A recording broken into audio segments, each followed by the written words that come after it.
안녕하세요. 오늘은 2020년 5월 7일 목요일입니다. 우리가 요즘 역대기를 읽으면서 은혜를 많이 받고 있습니다. 매일 말씀을 깊이 묵상하며 읽을 때 이전에 보지 못했던 부분들을 발견하는 것이 참 은혜가 되고, 오늘은 어디에서 어떤 것을 발견할 수 있을지 기대를 가지고 성경을 펴게 됩니다. 이제 역대하 말씀이 거의 마지막 부분으로 향하게 되는데요. 아쉬움과 기대를 동시에 가지고 오늘 함께 말씀을 묵상하고 나누기 원합니다. 우리 오늘 함께 나눌 말씀은 역대하 30장 5절에서 9절 말씀입니다. 역대하 30장 5절에서 9절. 드디어 왕이 명령을 내려 브엘세바에서부터 단까지 온 이스라엘에 공포하여 일제히 예루살렘으로 와서 이스라엘 하나님 여호와의 유월절을 지키라 하니, 이는 기록한 규례대로 오랫동안 지키지 못하였음이더라. 보발꾼들이 왕과 방백들의 편지를 받아가지고 왕의 명령을 따라 온 이스라엘과 유다에 두루 다니며 전하니 일렀으되, 이스라엘 자손들아, 너희는 아브라함과 이삭과 이스라엘의 하나님 여호와께로 돌아오라. 그리하면 그가 너희 남은 자 곧 아수르 왕의 손에서 벗어난 자에게로 돌아오시리라. 너희 조상들과 너희 형제같이 하지 말라. 그들은 그의 조상들의 하나님 여호와께 범죄하였으므로 여호와께서 멸망하도록 버려두신 것을 너희가 똑똑히 보는 바니라. 그런즉 너희 조상들같이 목을 곧게 하지 말고 여호와께 돌아와 영원히 거룩하게 하신 전에 들어가서 너희 하나님 여호와를 섬겨 그의 진노가 너희에게서 떠나게 하라. 너희가 만일 여호와께 돌아오면 너희 형제들과 너희 자녀가 사로잡은 자들에게서 자비를 입어 다시 이 땅으로 돌아오리라. 너희 하나님 여호와는 은혜로우시고 자비하신지라. 너희가 그에게로 돌아오면 그의 얼굴을 너희에게서 돌이키지 아니하시리라 하였더라. 이제 히스기야의 이야기가 시작됩니다. 25살의 왕위에 올라서 29년 동안 유다 왕국을 다스렸습니다. 유다 역사사상 다윗과 솔로몬의 황금 시대에 비견되는 시대, 그리고 그 이유는 정치적이거나 경제적인 이유가 아니라 영적인 이유 때문이었습니다. 말씀처럼 히스기야가 그의 조상 다윗의 모든 행실과 같이 여호와 보시기에, 하나님 보시기에 정직하게 행하였기 때문입니다. 바로 하나님의 눈앞에서 올바르게 올곧게 행하였기 때문이지요. 히스기야가 왕위에 올라서 가장 먼저 행했던 일은 성전을 개혁하는 일이었습니다. 그의 아버지 아하스 왕 때에 성전은 문이 닫혔고 우상과 부정한 것들로 가득 차게 되었습니다. 히스기야는 어떤 이유에서인지 아마도 왕자로 있을 때부터 이것이 옳지 않다고 생각하고 있었던 것 같습니다. 그는 왕위에 오르자마자 이 성전을 성결하게 하는 일부터 시작합니다. 분명히 하나님께서 주신 마음이었겠지요. 예수님을 닮은 마음일 것입니다. 예수님께서도 예루살렘에 들어가셔서는 제일 먼저 성전을 깨끗하게 하는 일부터 하셨습니다. 하나님의 집, 내 아버지, 만민이 기도하는 집이었기 때문이지요. 히스기야가 왕위에 오를 당시는 북이스라엘과 남유다 모두 풍전등화와 같은 때였습니다. 아수르라는 신흥 강대국의 위협 속에서 북이스라엘은 거의 멸망을 목전에 두고 있었고, 남유다도 마찬가지였습니다. 다른 왕들이었다면 왕위에 오르자마자 가장 먼저 해야 할 일은 아마도 외교관계 혹은 정치적인, 군사적인 일이었을 것입니다. 어떻게 이 위기를 극복할 것인가? 어떻게 이 위기에서 살아남을 것인가? 아마도 다른 강대국인 이집트를 의지하거나 군대와 마병을 빌려오거나 그런 일들이었겠지요. 그러나 히스기야는 달랐습니다. 그의 생각과 그의 가치관이 분명히 달랐습니다. 그가 정치적인 외교적인 일보다도 영적인 일을 우선시한 것은 그가 어떻게 이 위기를 극복할 것인가라는 질문에 대해서 그의 대답은 하나님께로 돌아오는 것이었기 때문이었습니다. 이 위기를 극복할 방법, 이 위기에서 살아남을 방법은 하나님을 의지하고 하나님께로 돌아오는 것밖에 없다고 히스기야는 확신했습니다. 29장 말씀에서 이렇게 기록되어 있습니다. 이제 우리 조상들이 범죄하여 우리 하나님 여호와 보시기에 악을 행하였고 여호와께서 유다와 예루살렘에 진노하시고 내버리사 두려움과 놀람과 비웃음거리가 되게 하신 것을 너희가 똑똑히 보는 바라. 이제 이스라엘의 하나님 여호와와 더불어 언약을 세워 그 맹렬한 노를 우리에게서 떠나게 할 마음이 내게 있노니. 히스기야에게서 배웁니다. 성경에서 배웁니다. 인생의 모든 일을 하나님께서 주관하신다는 것을, 인생의 모든 사건과 상황들 속에는 하나님의 뜻이 있다는 것을, 그렇다면 지금 우리가 처한 상황, 경제적인 문제든 육체와 건강에 관한 문제든 혹은 관계적인 문제든 어려운 문제와 상황을 극복하는 방법을 과연 어디에서 찾아야 할까? 바로 하나님께만 답이 있다는 것을 믿습니다. 하나님께서 열어주셔야만 가능하다는 것. 이러한 생각과 가치관이 바로 믿음이겠지요.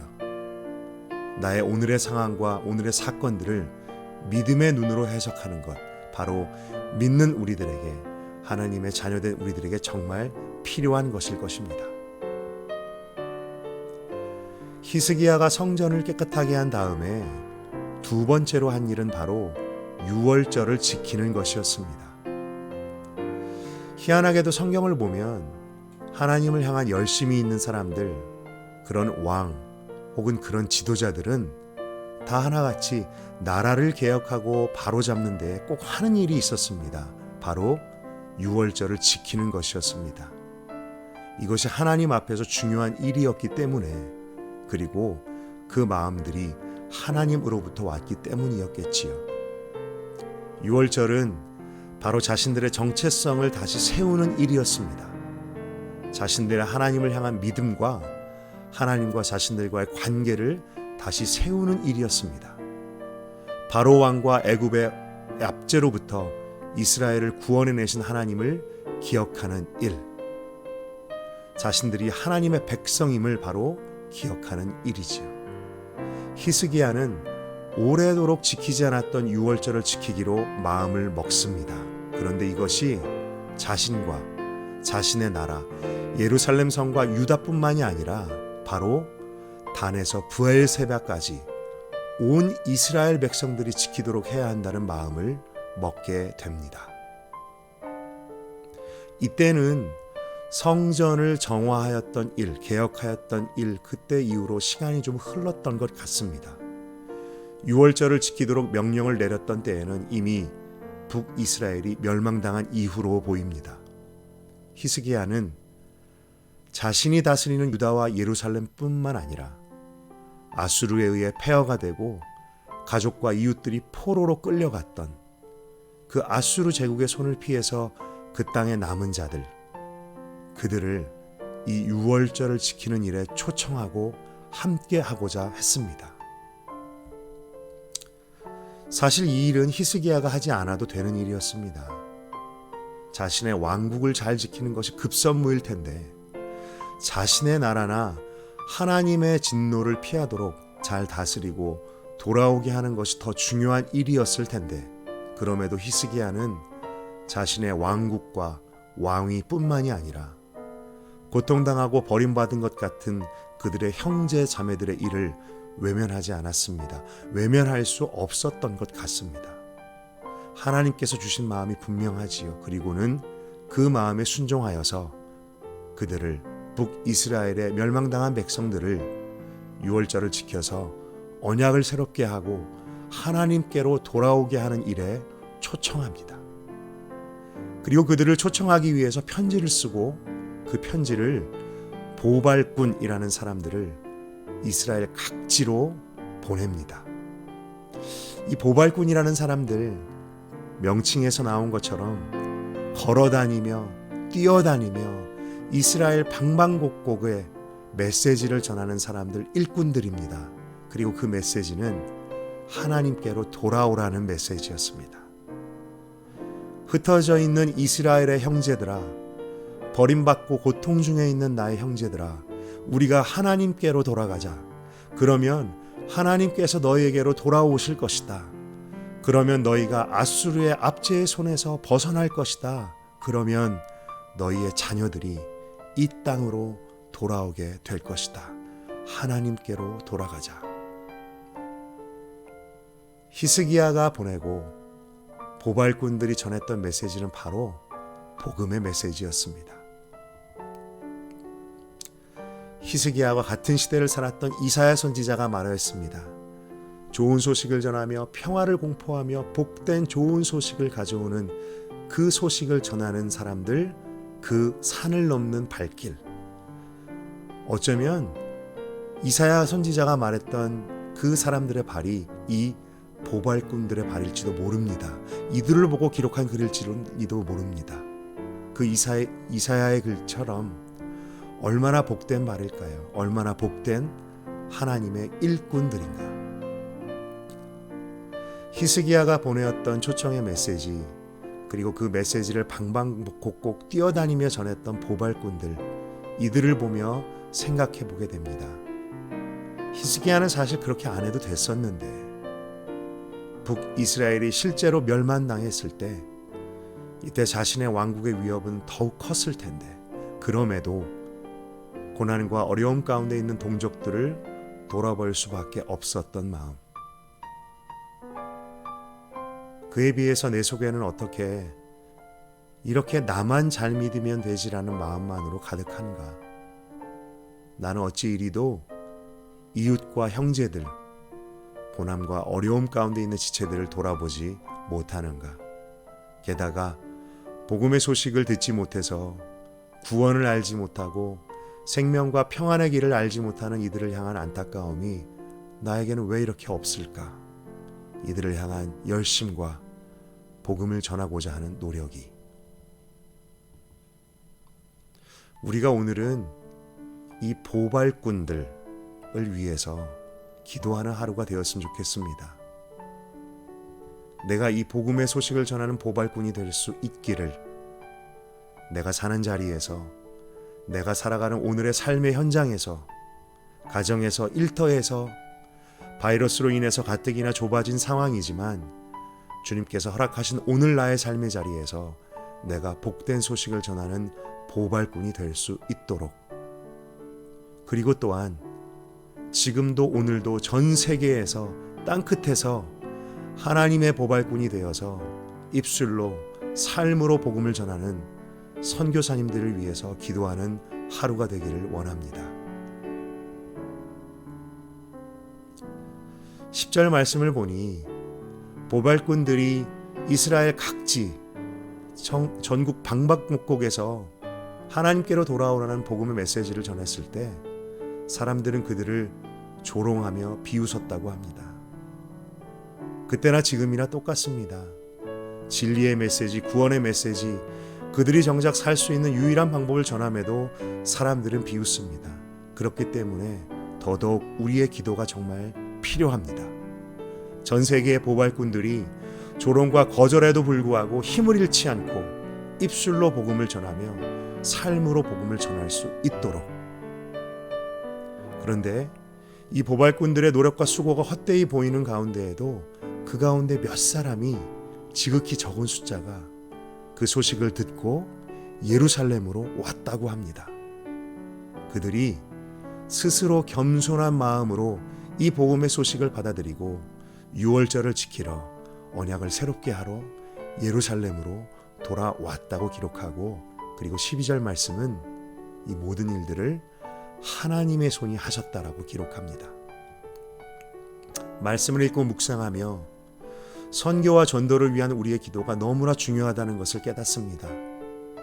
전 세계의 보발꾼들이 어려움과 조롱과 핍박 속에서도 포기하지 않고 복음을 전하게 하시옵소서.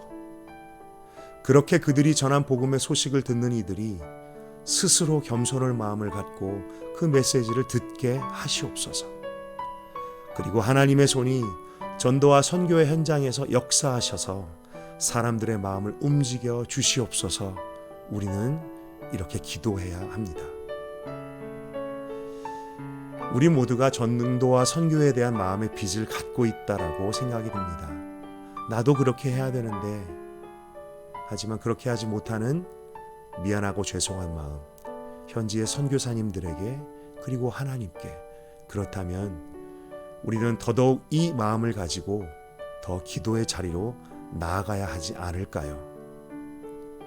기도 없이 복음이 전해질 수 없을 것입니다. 기도 없이 사람들의 마음 가운데 하나님께서 역사하시지 않으실 것입니다. 그리고 하나님은 기도의 자리로 우리를 부르십니다. 오늘 하루 보발꾼과 그들이 전한 메시지, 우리의 마음속에 이것을 새기고 자리 잡고 묵상하며 또 이 보발꾼들을 위해서 기도하는 하루 되었으면 좋겠습니다.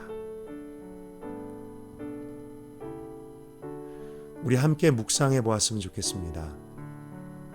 위기의 상황을 만났을 때 내가 가장 먼저 하는 일은 무엇인가? 내가 처한 어려움과 문제들을 무엇으로 해결하려고 하는가? 그리고 혹시 나의 현재의 상황을 통해 하나님께서 나에게 말씀해 주시는 것이 있지는 않을까? 나는 복음이 필요한 이들을 위해 마음과 열정을 얼마나 갖고 있는가? 나는 어떻게 내 삶의 자리에서 보발꾼의 역할을 감당할 수 있을까? 하나님께서 내게 원하시는 보발꾼의 역할은 또한 무엇일까? 그리고 오늘 하루 중 시간을 내어서 선교사님 한 분을 위해서 기도했으면 좋겠습니다. 내가 후원하는, 나의 셀이 후원하는 어떤 선교사님들을 위해서 조롱 속에서도 복음을 전할 수 있도록 하나님께서 듣는 이들의 마음속에 역사하여 주시도록 이 시간 함께 묵상해 보았으면 좋겠습니다.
이 시간 함께 기도하겠습니다.